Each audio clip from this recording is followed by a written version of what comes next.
Alright, so you want more than one randomizer for your effect. This is how you do it.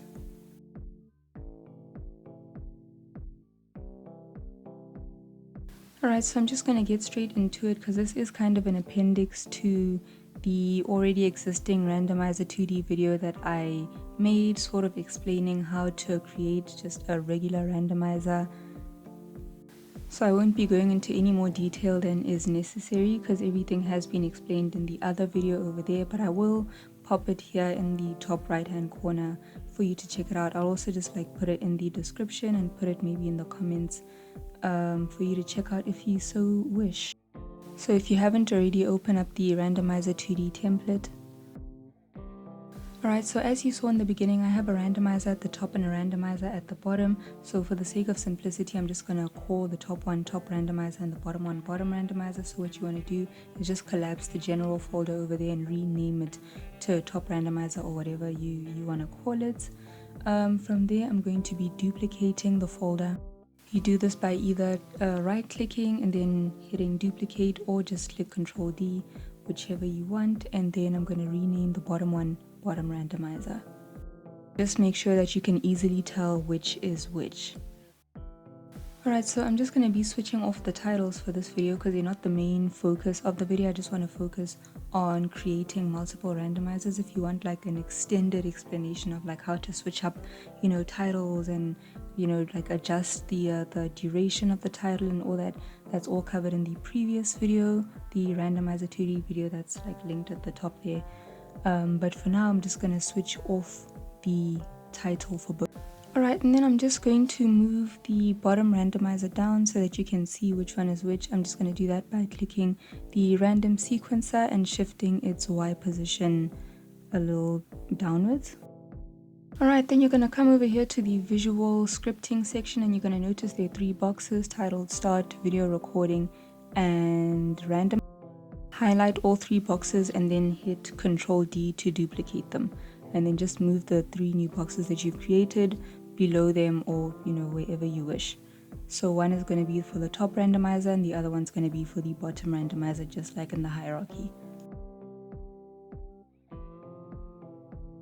Alright, so before we change up the scripting, what I want to do is just import the photos that we're going to be using for the actual randomizer. So what I want to do is, let's start with the top one, I guess. Go to the random sequencer and then in texture over there, hit import texture sequence. So you're going to import all the photos at once that you're going to be using for your randomizer. So I just chose to use the little channel icon thingy and just like rotated it in multiple directions. That's why it looks like that. And I'm going to do the same thing with is his name Chris, the dude that just looks tired of everything. Yeah, those are going to be my two icons for this randomizer. And basically you're going to do the same thing for the bottom randomizer as well. So click on that, go to the random sequencer, and then in the inspector hit import texture sequence and import them all at once. Alright, so there you have your 2 randomizers, and what you're going to notice is that one stops and the other one just sort of rotates indefinitely. Rotates in my case, but like the image changes indefinitely and doesn't stop. So that's what we're going to be solving in the visual scripting section. So we're going to come back to the visual scripting section, and then in the bottom box that's for the bottom randomizer, we are going to click the box that says random. Alright, so as soon as you click it, you're going to be met with all this scary stuff, but don't worry, it's literally the easiest thing you're ever going to do. So we're just going to hunt down boxes that say random sequencer object, and we're just going to change the target in there. So in the inspector, I'm just going to rename my random sequencer to bottom random sequencer so that I know that it's the bottom one and I can like identify it quickly. And then we are literally just going to drag that into there where it says target so that it targets the bottom sequencer instead of the top one.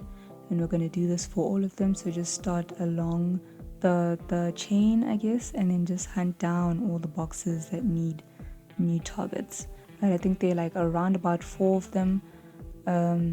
Is it 4 or 5? Around 4, I think 4 of them.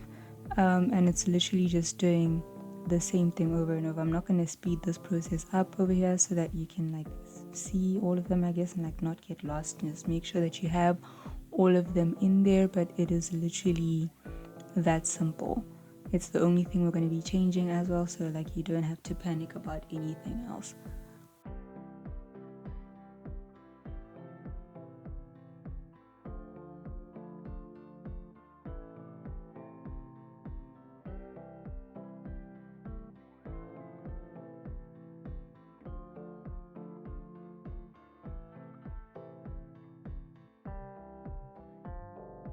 And like ta-da, I guess. Now you have multiple randomizers that work. I hope this tutorial helped even a little bit. If it did, please do leave a like. And if you want to see like a bunch more effect house tutorials, please do subscribe. I've got a couple more of those, and I've got a couple more in the pipelines as well. I'm trying to be back. There's just like a lot going on. Also, if you've ever watched a video, you know my obsession with the TikTok preview. So there I did a little TikTok preview just to make sure that it works in the application. And there we go. Yes, it does. I'm sorry I couldn't like change out of my like tutorial making outfit. There's just a lot going on. I was like, oh, I've got to make this video, and I've got to like do like work, and I'm gonna just like go study. I was like, there's no way. So yeah, that was the best I could do. But that's also why I wasn't in the video in the beginning like I normally am. Let me stop rambling. Thank you so much for checking out this video, and see you the next time you're stuck.